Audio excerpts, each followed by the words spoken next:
T20 ప్రపంచ cup 2024లో team India విజయ పరంపర కొనసాగుతోంది. ఈ టోర్నమెంట్లో ఒక్క ఓటమి కూడా లేకుండా రోహిత్ సేన సెమీఫైనల్స్ చేరుకుంది. కీలక మ్యాచ్లో ఆస్ట్రేలియాను ఓడించి సెమీస్ బెర్త్ ఖరారు చేసుకుంది. ఈ క్రమంలో ఫైనల్లో అడుగుపెట్టేందుకు ఇంగ్లాండ్తో అమీతుమీ తేల్చుకోనుంది. సెయింట్ లూసియా వేదికగా గురువారం రోజున ఈ మ్యాచ్ జరగనుంది. ఈ నేపథ్యంలో పాకిస్తాన్ మాజీ ఫాస్ట్ బౌలర్ షోయబ్ అఖ్తర్ ఆసక్తికర వ్యాఖ్యలు చేశాడు. వన్డే వరల్డ్ కప్ 2023లోనే రోహిత్ సేన విజేతగా నిలవాల్సింది, కానీ అప్పుడు అవకాశం చేజారింది.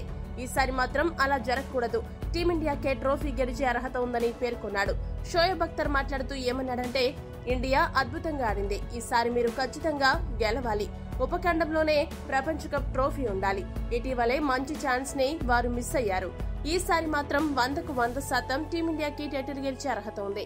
నా పూర్తి మద్దతు రోహిత్ సేనకే. రోహిత్ శర్మ వ్యూహాలు కూడా బాగున్నాయి. ట్రోఫీ గెలిచేందుకు అతడు అర్హుడు. వన్డే వరల్డ్ కప్ 2023లో ఆస్ట్రేలియా చేతిలో ఓడిన టీమిండియా ఈసారి బదులు తీర్చుకుంది. డిప్రెషన్ నుండి బయటపడి ప్రత్యర్థిని సరైన సమయంలో దెబ్బ కొట్టింది.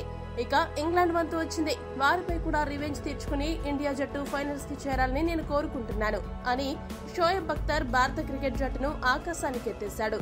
మరి అఖ్తర్ కోరుకున్నట్లు ఇండియా ఇంగ్లాండ్ ను ఓడించి ఫైనల్స్ కు వెళ్తుందా? మీ అభిప్రాయాన్ని కామెంట్ చేయండి.